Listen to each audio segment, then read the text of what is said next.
Como é que o nosso corpo sabe a hora de acelerar, de relaxar, de sentir fome ou de ficar em alerta? Parece mágica, mas a resposta está numa conversa química constante, sabe? Feita por dois tipos de mensageiros, hormônios e neurotransmissores. O nosso papo de hoje é para a gente entender de vez como funciona essa comunicação e por que a diferença entre eles é crucial para tudo, do nosso humor à nossa capacidade de reagir a um perigo. E o mais legal é que, para facilitar, as fontes que a gente analisou trazem uma analogia ótima. Pense assim, os neurotransmissores são como mensagens de WhatsApp. WhatsApp. Boa. Isso. Rápidas, diretas, enviadas para um contato específico e com efeito tipo imediato. Já os hormônios, eles são mais como um e-mail enviado para a empresa inteira. Ah, uma carta pelo correio, que demora mais. Exato, ou uma carta. Demoram mais para chegar, mas atingem um público muito maior e o impacto pode durar dias, sabe? Mensagens de WhatsApp versus e-mails corporativos. Adorei, mas o que me deixou mais curiosa lendo o material é que essa divisão não é tão preto no branco assim, né? Não mesmo. Parece que às vezes o mensageiro do WhatsApp também pode mandar o e-mail geral. Exatamente. E aí que a coisa fica fascinante. As linhas entre eles podem ser surpreendentemente tênues. E algumas substâncias podem ser os dois ao mesmo tempo. O objetivo aqui não é só decorar o que cada um faz, mas entender essa dança complexa, essa parceria que coordena praticamente tudo o que acontece dentro da gente. Então vamos começar pelo que parece mais simples, as mensagens de WhatsApp. O que define um neurotransmissor? Basicamente, ele é um mensageiro exclusivo do sistema nervoso, certo? Isso. Ele é a molécula que permite que um neurônio converse com um neurônio vizinho. E essa conversa acontece num espaço minúsculo entre eles, tão pequeno que é difícil até de imaginar, chamado fenda sináptica. É uma comunicação super VIP, então, de um para o outro. Exato. E lendo sobre o mecanismo, o que me impressionou foi a velocidade. Os neurotransmissores ficam ali guardadinhos em pequenas bolsas, as vesículas, só esperando o sinal. E quando o impulso elétrico chega na ponta do neurônio é pau. Isso. A mensagem é disparada, é quase como um gatilho, não é? É um gatilho, perfeito. E essa velocidade é a chave de tudo. Estamos falando de milissegundos. É por causa dessa rapidez que você consegue tirar a mão de uma panela quente antes mesmo de processar conscientemente, nossa, isso está queimando. É o sistema de mensagens instantâneas do corpo em ação. Na sua melhor forma, garantindo reflexos e reações imediatas. Ele se liga no receptor do outro lado, como uma chave numa fechadura, e a mensagem é entregue. Haja agora ou fique quieto agora. Tá, vamos deixar isso mais concreto. A gente ouve falar muito de serotonina e dopamina. Elas são exemplos perfeitos desses mensageiros super rápidos, certo? Perfeitos. Pense na serotonina.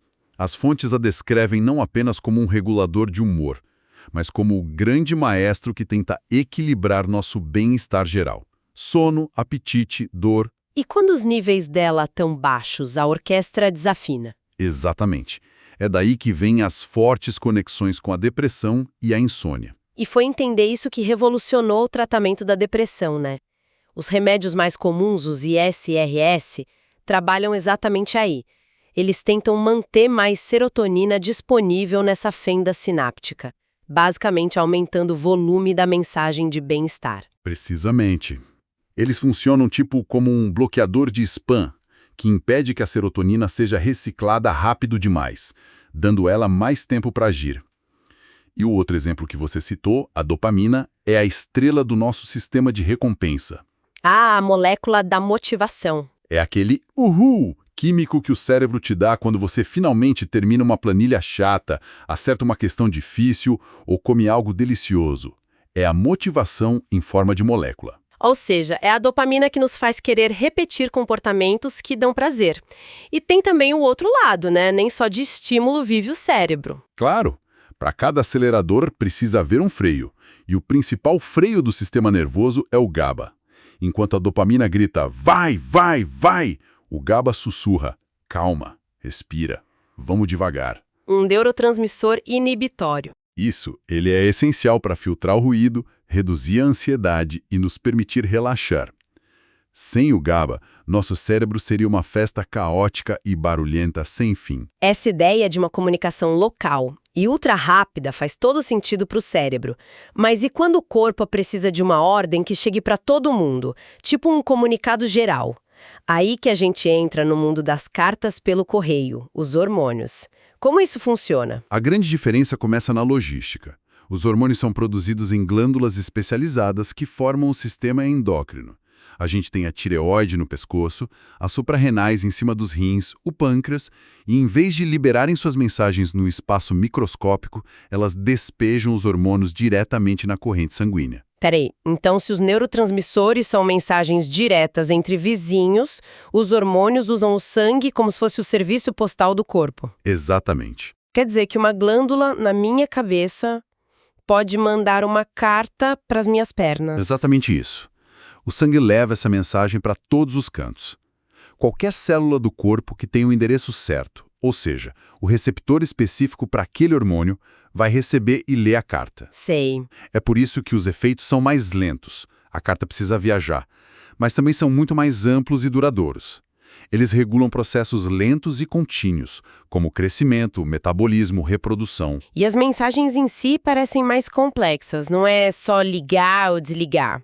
As fontes falam de interações, quase como se os hormônios conversassem entre si. Sim, o mais interessante não é só o que eles fazem, mas como eles interagem. As fontes dão um exemplo fantástico. A insulina e o glucagon, ambos produzidos no pâncreas. Eles são como dois gerentes financeiros de uma empresa, sabe?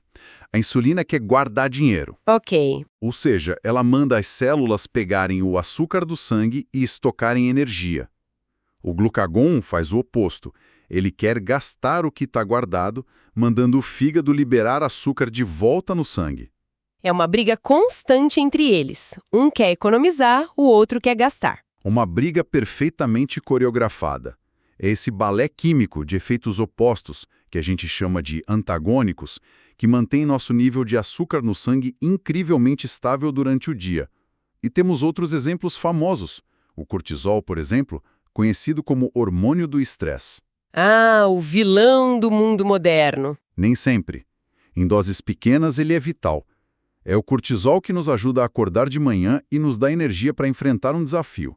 O problema é quando o estresse se torna crônico. Certo. Níveis constantemente altos de cortisol, tipo uma torneira que não fecha, estão ligados à ansiedade, ganho de peso e podem até prejudicar a memória. É uma mensagem de alerta que nunca desliga. Ok, então temos os mensageiros rápidos e locais do sistema nervoso e os comunicadores lentos e globais do sistema endócrino. Mas vamos voltar para o ponto que me deixou mais intrigada. Onde essas duas coisas se misturam? Como uma molécula pode usar tanto o WhatsApp quanto o e-mail corporativo? É aqui que a gente vê a genialidade da biologia. A resposta está em substâncias que são verdadeiras agentes duplas. O exemplo clássico que as fontes trazem é a noradrenalina, também conhecida como norepinefrina. Certo. Quando ela é liberada por neurônios no cérebro, ela age como um neurotransmissor, aumentando nosso foco e atenção.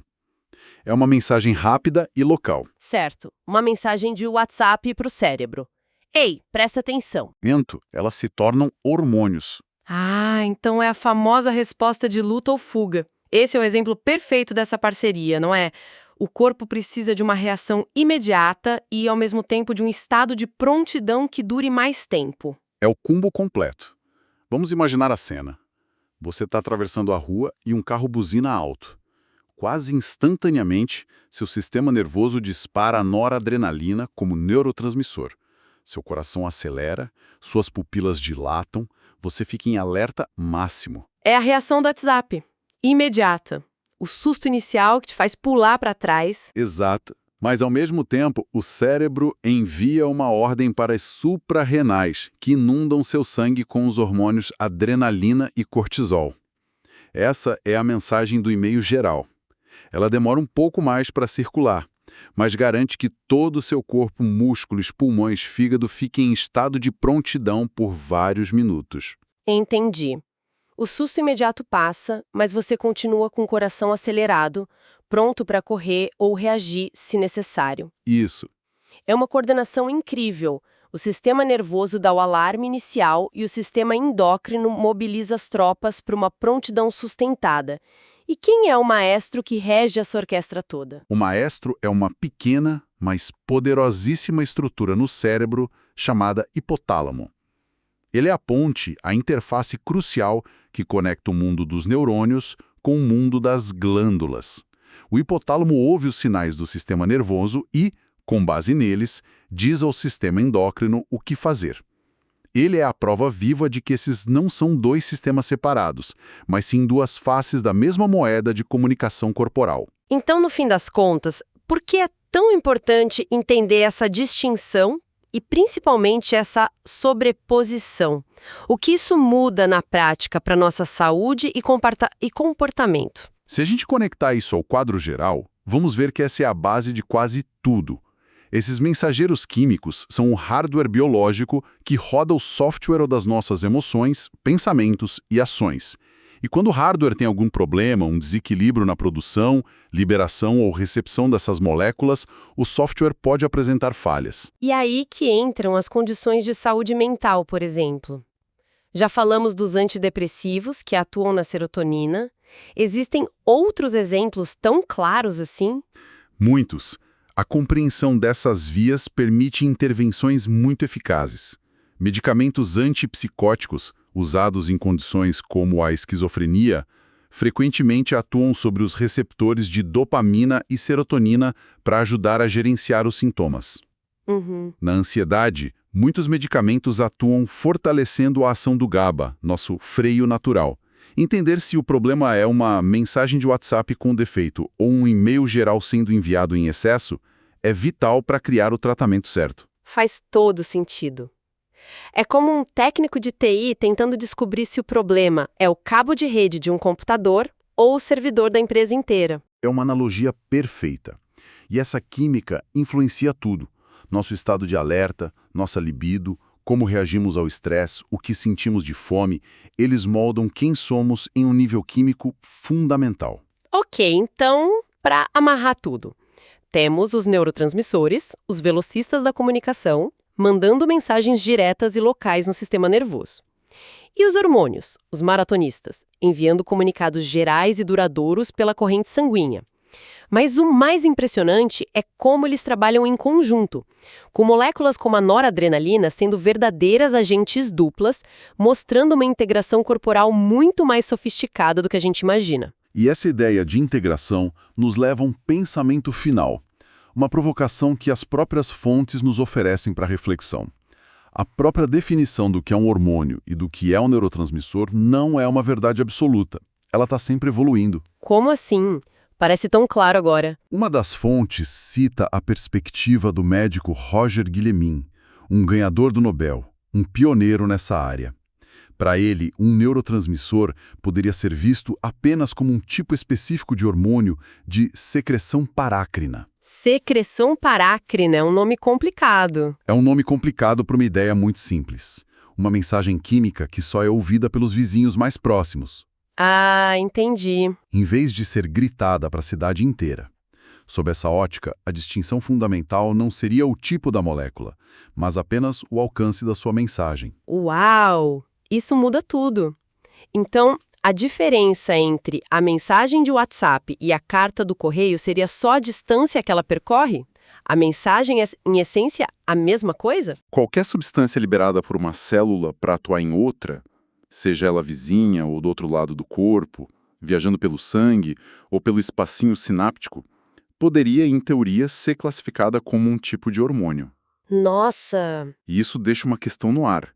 Será que essas categorias que a gente usa, neurotransmissor e hormônio, são apenas modelos úteis, simplificações que criamos para entender um sistema de comunicação que, na realidade, é muito mais fluido, integrado e interconectado do que a nossa linguagem consegue descrever?